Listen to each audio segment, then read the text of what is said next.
আসসালামু আলাইকুম। আশা করি সবাই ভালো আছেন। ইটস মি আশরাফুল ইসলাম লালন।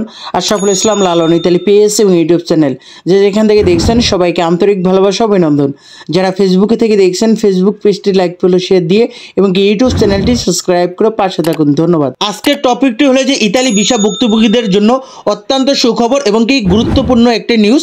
তো আজকে 19 ফেব্রুয়ারি 2025 রোজ বুধবার ইতালি আন্তর্জাতিক সহযোগিতা মন্ত্রণালয়ের উপমন্ত্রী মারিয়া ত্রিপোদির সঙ্গে বৈঠক পররাষ্ট্র উপদেষ্টা তৌহিদ হোসেনের সাথে এবং কি ওইখানে কে কে ছিল এবং কি বিষয় নিয়ে আজকে তাদের সাথে বৈঠক হয়েছে এই বিষয় নিয়ে আজকে ভিডিও থাকবে এবং কি আজকে রিটার্ন পাসপোর্টে কি পরিমাণ ভিসা ডেলিভারি দিয়েছে এবং কি পরিমাণ রিজেক্ট দিয়েছে এবং কি পরিমাণ রিটার্ন পাসপোর্ট আবার পুনরায় বিএফএস গ্লোবাল কল সেন্টার থেকে কল দিয়ে আবার পুনরায় সাবমিট করতে বলেছে এবং কি আরেকটি বিষয় হলো যে অ্যাপয়েন্টমেন্ট ভুক্তভোগীরা দীর্ঘদিন অপেক্ষা করার পর কিছু অ্যাপয়েন্টমেন্ট দিয়েছে, তবে ওইরকমভাবে সবাই কিন্তু এখন জমা দিতে পারতেছে না। তো এই বিষয় নিয়ে কিন্তু বিএফএস গ্লোবাল কর্মকর্তাদের সাথে কথা বলা হয়েছে এবং কি অ্যাপয়েন্টমেন্ট ভুক্তভোগী ভাই ওইখানে কল দিয়েছে।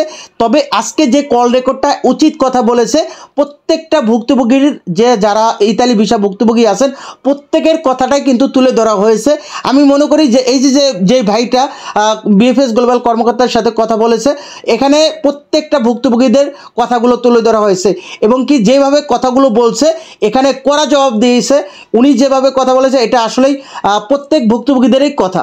তো আমি মনে করি এই যে কল রেকর্ডটা সম্পূর্ণ কল রেকর্ডটা শুনবেন, আসলে ভিডিওটা বড় হয়ে যায় এই কল রেকর্ড শোনায় এবং কি বিভিন্ন তথ্যগুলো তুলে ধরি, আসলে প্রমাণস্বরূপ তুলে ধরি এবং কি আমি তো আপনাদেরকে একটা নিউজ দিই তারপরও ওইটাকে আউটভাবে আপনাদেরকে একটা কল রেকর্ড রাখি। এটা আজকের যে আপডেটটা আজকে যে 19 ফেব্রুয়ারি যে আজকের আপডেটটা এটা পরিপূর্ণতা পাওয়ার জন্য এই কল রেকর্ডটা শুনে, যেহেতু বিএফএস গ্লোবাল তারা কিন্তু একটা আপডেট দেয়। দেখেন আপনারা বিএফএস গ্লোবাল যদি কাজও না করে তারপরেও কিন্তু আপনারা বিএফএস গ্লোবালের উপর নির্ভরশীল, কারণ তাদের ছাড়া আপনাদের কোনো গতি নেই। যদি ভালো একটা কিছু হয় তারাই কিন্তু জানবে, আবার খারাপ একটা কিছু হলে তারাই জানবে।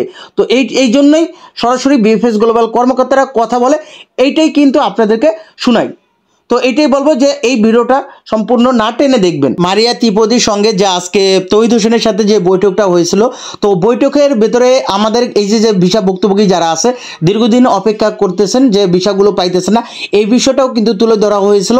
তবে আপনাদেরকে একটা জিনিস বলে রাখি যে গত পরশু দিন কিন্তু মারিয়া ত্রিপোদির যে আসবে এটা জেনে কিন্তু আমাদের কিছু ভিসা ভুক্তভোগী ভাইরা আছে তারা কিন্তু পররাষ্ট্র উপদেষ্টার সাথে দেখা করতে গেছিল, ওনার সাথে মিটিং করছে যে আসলেই যেহেতু দীর্ঘ 8 বছর পর মারিয়া ত্রিপোদির আসতেছে বাংলাদেশে, তো তার সাথে যেহেতু ইতালি মন্ত্রী উনি কিন্তু আমাদের এই ব্যাপারটা ওনার কাছে যদি তুলে ধরা হয় আসলে কিছুটা হলেও আমাদের একটা সুযোগ হইতে পারে। তো এই জন্যই তাকে কিন্তু উনি আসার আগেই আমরা যেহেতু আগেই জেনে গেছি যে মারিয়া ত্রিপোদির আসবে, এই জন্য আমাদের কিছু ভাই ব্রাদার তারা গিয়ে এটা তাদেরকে একটু সচেতন করে দিছে। দেখেন তৌহিদ হোসেন কিন্তু আমাদের ব্যাপারটা পুরোপুরিভাবে জানে এবং কি জসিমউদ্দিনও কিন্তু জানে। তবে আপনাদের মধ্যে অনেকে আবার বলে যে আজকে যে বৈঠক হয়েছে এটার সোর্স কি, এটা কোথা থেকে হইলো বা এটার প্রুফ কি, এরকম অনেক বিভিন্ন রকমের কথা বলেন। তো এটার জন্য যদি বলতে চান তাহলে আমি প্রুফ হিসাবে আপনাদেরকে দেখাইতে চাই যে আজকে চ্যানেল 24-এও কিন্তু নিউজ করছে এবং কি নিউজ 24-ও আজকে নিউজ করছে, যমুনা টেলিভিশন নিউজ করছে, এগুলো তো টপ চ্যানেলগুলো এবং কি ছোটো বড়ো অনেকে আপনার নিউজ পত্রিকার মধ্যেও এই আজকে যে তারা বৈঠক করছে এটা নিউজ আছে, ওইখান থেকে পারলে আপনারা দেখে নিতে পারেন। তবে আপনাদেরকে একটা জিনিস বলে রাখি, দেখেন এই নিউজগুলোর বাইরে যে আমরা যে পররাষ্ট্র উপদেষ্টার সাথে তৌহিদ হোসেনের সাথে যে আমাদের বৈঠক এইগুলো কিন্তু সকল ইতালি ভিসা ভুক্তভোগীদের নিয়ে কিন্তু আমাদের কথাবার্তা এবং কি যে কোনো একটা সিদ্ধান্ত নেওয়া হয়। যখনই শুনছি যে 18 তারিখে উনি আসবে তখনই কিন্তু আমাদের কিছু ভাই ব্রাদার তারাও কিন্তু এটা একটা সিদ্ধান্ত নিল যে মারিয়া ত্রিপোদির আসার আগে যদি আমরা পররাষ্ট্র উপদেষ্টা তৌহিদ হোসেনের কাছে যদি আমরা আবারও তাকে আমাদের কথাগুলো তুলে ধরি বা মনে করে দিই তাহলে হয়তো যদি 18 তারিখে আসে হয়তো 19 তারিখে ওনারা আবারও বৈঠক করতে পারে, তো এই কথাগুলো তুলে ধরতে পারবে। তো এটা আসলে আমাদের জন্য অত্যন্ত ভালো খবর। তো আসলে এরকম নিউজ দেয়, এখন আমি আপনাদের কাছে কিছু বলবো যে আমাদের দুঃখ কষ্টের ব্যাপার যে আসলে এরকম তো শত শত নিউজ আমরা শুনতে আসি, এই অনেক কিছুই শুনলাম, এই আন্তোনিও আলেসান্দ্রো অনেক কথাই দিছে, অনেক কথা বলছে এবং কি অনেক সুখবরই দিয়েছে, কিন্তু এই পর্যন্ত ওরকমভাবে আমাদের পরিপূর্ণতা আমরা পাইনি, কারণ কি দিন যাইতেছে ভুক্তভোগীর সংখ্যা বাড়তেছে। বৈঠকে বিশেষভাবে তৌহিদ হোসেন মারিয়া ত্রিপোদির কাছে তুলে ধরেছে যে এখানে যারা ভিসা ভুক্তভোগী আছেন দীর্ঘদিন ধরে অপেক্ষা করতেছেন এবং কি প্রচুর পরিমাণ ফাইলগুলো আটকা আছে, এই ফাইলগুলো দ্রুত একটা সমাধান দেওয়ার জন্য। আরও বলেছেন মানব পাচার, অভিবাসন, রোহিঙ্গা, ব্যবসা বাণিজ্য এটাকে নিয়ে যৌথভাবে তারা কাজ করবে। তো এখানে রোহিঙ্গার কথাটা বলা হয়েছে, রোহিঙ্গার কথা তুলে ধরেছে। আমি বলি যে আসলে বাঙালি আমরা যে বাংলাদেশে জন্মগ্রহণ করেও আমাদের ভুল হয়েছে, যারা ইতালি ভিসা ভুক্তভোগী না পাইতেছে সরকারি থেকে কোনো একটা সাপোর্ট, না পাইতেছে কিছু। তো এই যে রোহিঙ্গার কথাটা যে এখানে বলা হয়েছে, তো রোহিঙ্গারা তো এই যে ইতালি ভিসা ভুক্তভোগীদের থেকেও ভালো আছে। এটা আমার মুখের কথা না, যেহেতু আমাদের অনেক ভুক্তভোগীদের সাথে কথা বলা হয়, তো তাদের যে পরিস্থিতি দেখি, তো এতে করে রোহিঙ্গার সাথে তাদের সাথে মিলাইলে দেখা যাইতেছে রোহিঙ্গারা তাদের সুন্দর মতো জীবনযাপন করতেছে, কোনো টেনশন নাই, কোনো কিছু নাই। আর ইতালি ভিসা ভুক্তভোগীরা মনে করেন সৌদি, দুবাই, কাতার, ওমান থেকে আসছে, ওই দেশে কিন্তু ভালো একটা অবস্থানে ছিল, বাংলাদেশে আসছে, ইতালি যাবে, তো ওইখানে 6 মাসের পর্যন্ত তাদের পাসপোর্টটা অধিক, মানে 6 মাসের অধিক তারা পাসপোর্টটা আটকা রাখছে। তো দেখা যাইতে 6 মাসের ছুটি নিয়ে আসছে, তো এখন পাসপোর্ট ছাড়াও তো ইতালিতে মানে অন্য কোনো রাষ্ট্রে যাইতে পারবে না, ওই যেই রাষ্ট্রে থেকে আসছে ওই রাষ্ট্রে যাইতে পারবে না। তো তাদের কাছে পাসপোর্টটা আটকা ছিল, এতে করে তাদের ওই যে সৌদি, দুবাই, ওমান, কাতার যারা ছিল তাদের কিন্তু ওইখানেও কিন্তু চাকরির ম্যাচ শেষ হয়ে গেছে, ওই দেশেও যাইতে পারে নাই। এখন ওই দেশেও কিন্তু হারাইলো, ওই কুলো হারাইলো। এখন ইতালি যে যাবে এটাও কিন্তু সন্দেহ, কারণ এখনও ভালো মতো একটা আপডেট দিতেছে না। তো আসলেই চারিদিকে দিশাহারা, কোথায় যাবে কোনো কুল কিনারা নাই। কিন্তু এতে করে রোহিঙ্গারা কিন্তু তাদের থেকে ভালো আছে।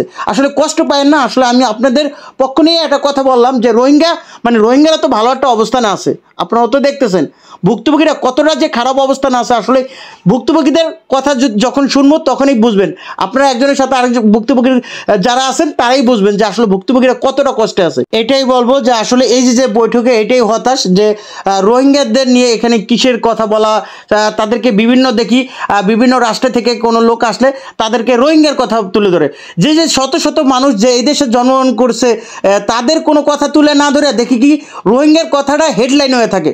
কেন ভাই, আপনি বাংলাদেশে জন্মগ্রহণ করছে যারা, তাদেরকে নিয়ে তারা ব্যাড ট্যাক্স দেয় আপনাদেরকে, তো সেই তাদের যে দুঃখ কষ্টটা না দেখে আপনার রোহিঙ্গা করেন। তারপরেও আশা রাখি মারিয়া ত্রিপদি যে ইতালি উপমন্ত্রী, তো দীর্ঘ 8 বছর পর উনি বাংলাদেশে আসলো, তো আসার পর যে আমাদের যে বৈঠকটা হইলো, তো এখানে আসলে আমাদের কথাটা যেহেতু তুলে ধরা হয়েছে, তো জানি না কতটুকু ভালো হবে, কারণ আরও আগেও অনেক কিছু হয়েছে, তো এরকমভাবে কোনো সমাধান আসে নাই।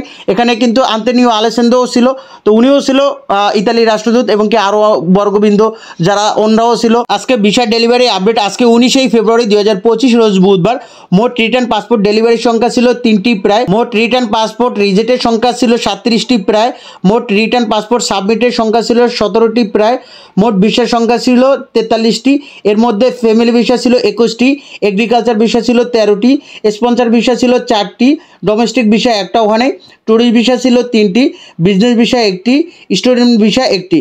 তো আসলে এই সপ্তাহে ওইরকমভাবে ভিসা ডেলিভারি দিতেছে না। আসলে আমাদের এখন আর কিছু করার নাই, তারা তাদের মতোই কাজ করতেছে। তারপরও এখনও আশা রাখি যে মারিয়া ত্রিপদির আসছে, তো এখন উনি যেহেতু ওনাকে কথাগুলো তুলে ধরছে, দেখি উনি কি করে আর আমাদের জন্য কতটুকু সুফল হয়।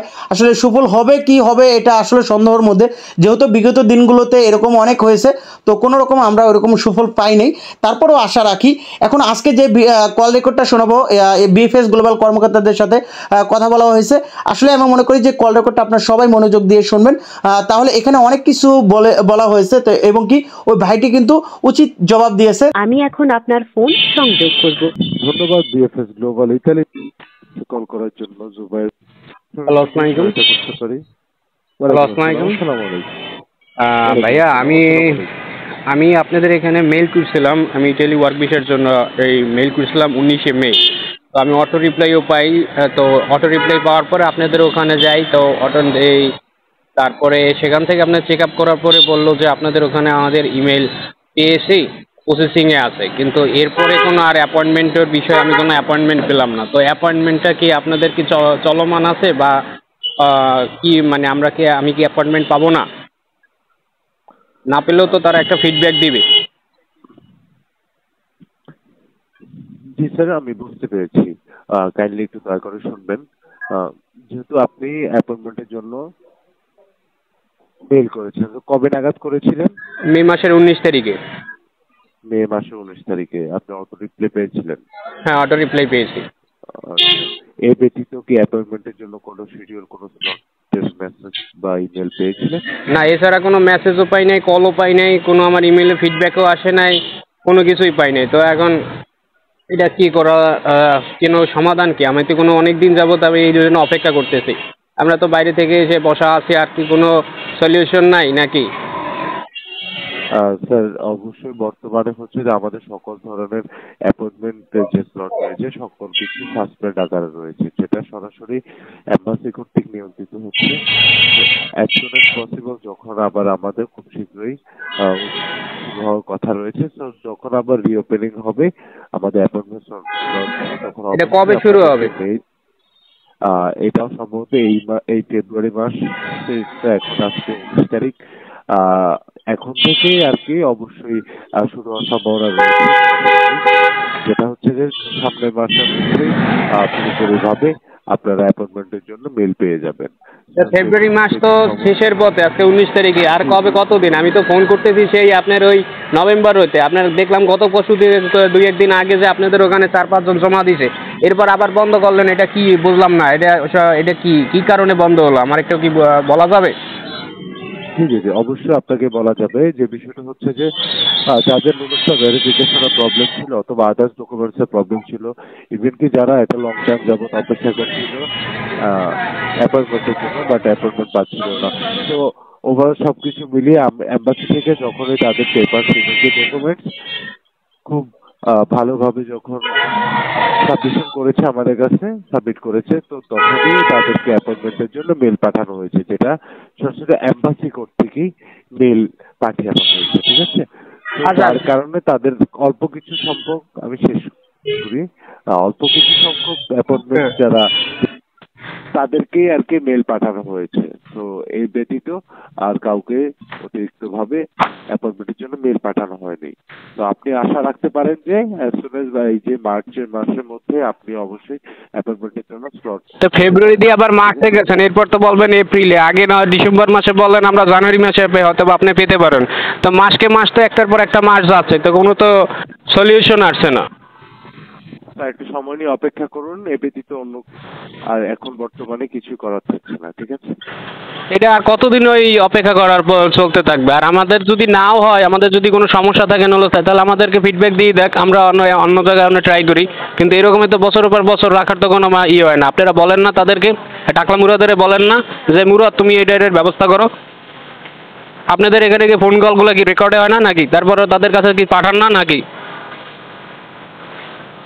জি স্যার, অবশ্য পাঠানো হয়ে থাকে, যেগুলো হচ্ছে যে এখন যদি এম্বাসি আপনাদের বিষয়ে যদি ক্লিয়ারিফাই না করে দেয়, তাহলে সেক্ষেত্রে অ্যাপয়েন্টমেন্টের জন্য আপনাদেরকে বুক করা যাচ্ছিল না। তো এম্বাসি থেকে যখনই আপনাদের জন্য আমাদের কাছে মেইল আসবে যে আপনাদের অ্যাপয়েন্টমেন্ট স্লট বুক করার জন্য, অবশ্যই আমরা তাকে তৎক্ষণাৎ আপনাদেরকে মেইল পাঠিয়ে মেইলের মাধ্যমে জানিয়ে দেব। তো স্যার, যেহেতু আমি আপনাকে আশ্বস্ত করেছি যে এই মাসে যেহেতু অল্প কিছু সংখ্যক অ্যাপয়েন্টমেন্ট স্লট চালু হয়েছে বা এম্বাসি কর্তৃক হোক চালু হয়েছে, তো আশা রাখা যাচ্ছে যে সামনের মাসের মধ্যেই পুরোপুরি ভাবে আবার পুনরায় আপনারা অ্যাপয়েন্টমেন্টের জন্য সরাসরি আসতে পারবেন। ঠিক আছে, আপনারা এক মুখে কয় কথা কন, এই বলেন এই মাসের মধ্যে, এরপর বলেন আবার সামনের মাসের মধ্যে। তো একটার পর একটা তো মাস আগাইতেছেন, এরপর বলবেন এপ্রিল মাসের মধ্যে। কোনো নিজেরাই তো বলতে পারে না যে কোনো তথ্য ঠিক মতো করতেন। কি করতে, এটা বন্ধ করেন। আপনি কি শুনতে পেয়েছেন স্যার? আমি আপনাকে যে মেনশন করেছি যে আজকে ফেব্রুয়ারি মাসের 19 তারিখ, সো ফেব্রুয়ারি মাসের আর অল্প কিছুদিন সময় আছে। এই অল্প কিছুদিনের মধ্যে একটা আপডেট আর পেতে পারি, ইভেন কি সেটা সামনের মাসেও পেতে পারি। মানে এটা মানে কনফার্ম না যে এই মাসে না, তাহলে অথবা সামনের মাসেও না, কোন মাসে এটা সেটা রকমের কোনো ইভেন কি সামনের মাসে একটু অপেক্ষা করতে, আদারওয়াইজ এই ব্যতীত অন্য কিছু করার থাকছে না বর্তমানে, যেহেতু এম্বাসি আপনাদেরকে কোনো ডকুমেন্টস এখনো পর্যন্ত আমাদের হাতে সাবমিট করেনি। কিন্তু যে গতগুলো জমা দিল সেগুলো দেখলাম পালেরমো সিটি। তো পালেরমো সিটির কি কাজ কি শেষ? এটা কি শহর ভিত্তিক হচ্ছে, না ডেট ওয়াইজ হচ্ছে, না কোনো ওয়াইজ হচ্ছে, মানে রিজন ভিত্তিক হচ্ছে? আমি এটা একটু জানতে চাচ্ছি। জি স্যার, স্যার এই বিষয়টি সরাসরি এম্বাসি জানেন যে এম্বাসি কিভাবে কাজ করছে, কোন ভ্যারিয়েন্টের পাসপোর্ট নিয়ে কাজ করছে, বা ওয়ার্ক পারমিট করছে কিনা অথবা ফ্যামিলি রিউনিয়ন ভিসার কাজ করছে কিনা, সেটা সরাসরি এম্বাসি ভালো জানে। ঠিক আছে, এই মুহূর্তে এই ব্যতীত ও আদার্স কোনো ইনফরমেশন বর্তমানে নেই। মানে আপনাদের কাছে এরকমের তথ্য নাই যে কোন শহর ভিত্তিক না কোনো যে ডেট ওয়াইজ না বা কোনো মানে রিজন ভিত্তিক না, এরকমের আপনাদের কাছে কোনো তথ্য নাই, এই তো? জি না স্যার, এই ধরনের কোনো তথ্য আমাদের কাছে নেই। আচ্ছা, ফ্যামিলি বিষয়ে দেখলাম একটা যে সকল বিষয় সহ মানে পরিবার বিষয় সহ আপনাদের সকল বিষয় বললো যে জালিয়াতি এবং অন্যান্য ফেক ডকুমেন্ট পড়ার কারণে অপেক্ষা করতে বলছে। এটা কি আমাদের না সকলকে বুঝাইছে? এটা কি ফ্যামিলি শুধু না আমাদের? স্যার আপনি কাইন্ডলি সেটা ট্রান্সলেট করে একটু পড়ে নেবেন, তাহলে আপনার বুঝতে একটু সুবিধা হবে। ঠিক আছে, এখানে লেখা ছিল ব্র্যাকেটে, আমি পড়ছি ওইখানে নোটিশে 16 তারিখে, সেখানে ছেলা ছিল পরিবার সহ, শুধু ওখানে পরিবার এবং সকল বিষয় মানে আবেদনকারী বলা ছিল। তাহলে সকল আবেদন বলতে তো বোঝা যায় ট্যুরিস্ট, স্টুডেন্ট, তারপর হলো আপনার আমরা যারা আছি মানে ওয়ার্ক এবং পরিবার সব মানে ফ্যামিলি বিষয় সবগুলো মিলে কিন্তু বোঝায়। তাহলে আমরা কিভাবে বুঝবো যে এটা কি কারে নির্দেশনা করছে? এটা কি আমাদের না ফ্যামিলি শুধু?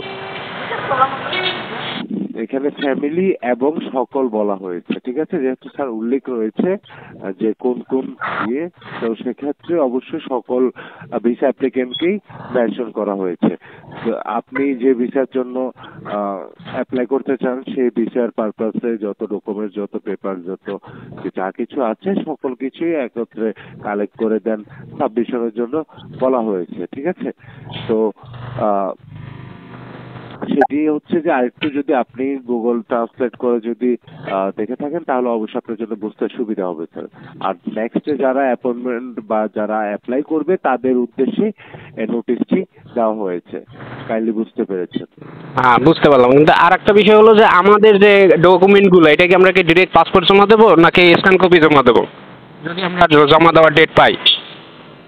আপনি যখন জমা দেওয়ার ডেট পাবেন স্যার, অবশ্যই আপনাকে ইন ডিটেলস সবকিছু জানিয়ে দেওয়া হবে যে আপনার কোন পেপারস কিভাবে সাবমিট করতে হবে। ঠিক আছে, এটা কি কোনো মানে নোটিশ আকারে আসবে নাকি শুধু এটা মেইলের মাধ্যমে জানাই দেওয়া হবে? এটা আমি একটু জানতে চাচ্ছিলাম। আপনার যে চেক লিস্ট রয়েছে বা যেটি আপনার অ্যাপয়েন্টমেন্ট পাওয়ার পর সেখানে যে চেক লিস্ট থাকবে, সেই চেক লিস্টের রিকোয়ারমেন্ট অনুযায়ী আপনার যা যা ডকুমেন্ট সেখানে দিতে বলা হবে সেগুলো কাইন্ডলি আপনি তখনই দিতে পারবেন বা তখন বুঝতে পারবেন যে আপনার জন্য কি কি ডকুমেন্টস রিকোয়ারমেন্ট রয়েছে। ঠিক আছে, আর আপনি দেশে একটা বিষয় হলো, এটা কি ওয়েবসাইটে কি আসবে নাকি আমাদেরগুলো শুধু মেইলে যারা জমা দেওয়ার জন্য তাদের মেইলে শুধু জানাই দেওয়া হবে, এরকমের নাকি? জি, আপনি যেহেতু একজন অ্যাপ্লিকেন্ট হিসাবে রয়েছেন স্যার, যেহেতু আপনি একজন অ্যাপয়েন্টমেন্ট এর জন্য অপেক্ষা করছেন, ঠিক আছে, তো আপনাকে অবশ্যই আপনার মেইলের মাধ্যমে আপনাকে আপনার অ্যাপয়েন্টমেন্টের শিডিউল, ইভেন কি আপনার যা যা ডকুমেন্টস প্রয়োজন রয়েছে সকল কিছু আপনার সেখান থেকে জানিয়ে দেওয়া হবে। ঠিক আছে, তো কাইন্ডলি সেই পর্যন্ত একটু অপেক্ষা করবেন স্যার। আর আমি আপনাকে যেটা বলেছি, এই ফেব্রুয়ারি মাসে তো আজকে 19 তারিখ, তো আর অল্প কিছুদিন সময় আছে এই ফেব্রুয়ারি মাসটা শেষ হতেই। তো আপনাকে সেই জন্যই বলেছি যে এই মাসটুকু আর হচ্ছে যে সামনের মাস যে মার্চ মাস রয়েছে এর মধ্যেই আপনারা একটা ভালো একটা ফিডব্যাক পাওয়ার সম্ভাবনা রয়েছে। তো আমি আপনাকে সেটি জানিয়েছি। সম্ভাবনা রয়েছে। আচ্ছা, আমাদের জমা দেওয়ার পর কি বিষয় হতে কি এরকমের 1.5 বছর 2 বছর লাগবে নাকি আবার এরকমের আমরা জমা দেওয়ার পরে আবার কি ভেরিফিকেশন হবে তারপর আমরা পাবো, না এরকমের কিছুদিনের মধ্যেই পাবো? মানে লেখা থাকে 3 মাস জমা দেওয়ার মধ্যে বিষয় দেওয়ার কথা, কিন্তু নাকি অন্য কোনো এরকমের 1.5-2 বছর লাগবে? আচ্ছা, 3 মাস যেহেতু লেখা রয়েছে অবশ্যই 3 মাসের মধ্যেই দেওয়ার চেষ্টা করে এম্বাসি। বাট যদি কোনো জটিলতা থেকে থাকে অথবা আদার্স কোনো যদি চ্যালেঞ্জ ফেস করে থাকে তাহলে সেক্ষেত্রে সেটি আরেকটু সময় বাড়তে পারে। ঠিক আছে, সেটি কোনো স্পেসিফিক সময় নির্ধারণ করা নেই, কারণ এম্বাসি কখনো স্পেসিফিক ভাবে কোনো একটা নির্দেশনা প্রোভাইড করেনি। ঠিক আছে, বা কোনো ডেট টাইম যে কতদিন লাগতে পারে। তো আশা করা যাচ্ছে 2-3 মাসের মধ্যেই পেয়ে যাবেন, অল্প কিছুদিনের মধ্যেও পেয়ে যেতে পারেন অথবা 2 সপ্তাহের মধ্যেও পেয়ে যেতে পারেন যদি লাকিলি হয়ে থাকে। ঠিক আছে, আমার যে কপাল, এ তো মনে করেন যে বিশাল কপাল। লাকি 8 মাস জমা, 11 মাস 12 মাস দিয়েও আমার পরে যারা জমা মেইল করছে এরাও জমা দিয়েছে। কপাল মাতাল, স্যার, ঠিক আছে, ওইটা বিষয় না। বিষয় হলো ধরলাম আমার ওই 3 মাসই লাগবে, ঠিক আছে। আর ওই হলো যে আরেকটা বিষয় হলো যে যাদের রিটার্ন পাসপোর্ট দিয়েছেন এদেরকে কার্যক্রম কি শেষ নাকি, মানে আমি তাদেরকে রিজেক্ট দেওয়া এবং তাদের ফলাফল বাদ দেওয়ার কথা বলছি বা ভিসা দেওয়ার বিষয়, এটা কতটুকু কি কাজ শেষ হয়েছে এই বিষয়টা একটু জানতে চাচ্ছিলাম। জি স্যার, ভিসা দেওয়ার যে বিষয়টি রয়েছে সেটা তো সরাসরি যেহেতু এম্বাসি দিয়ে থাকেন, সো ভিসা দেওয়ার রেশিও বা কাদেরকে কতটুকু দেওয়া হচ্ছে এই বিষয়টা নিয়ে আমার কাছে স্পেসিফিক ভাবে আপনাকে তথ্য দেওয়ার মতো কোনো ইনফরমেশন নেই, যেহেতু সরাসরি সেটা এম্বাসির কাছেই থাকে সবকিছুই। আশা করি আমি আপনাকে বুঝাতে পেরেছি স্যার।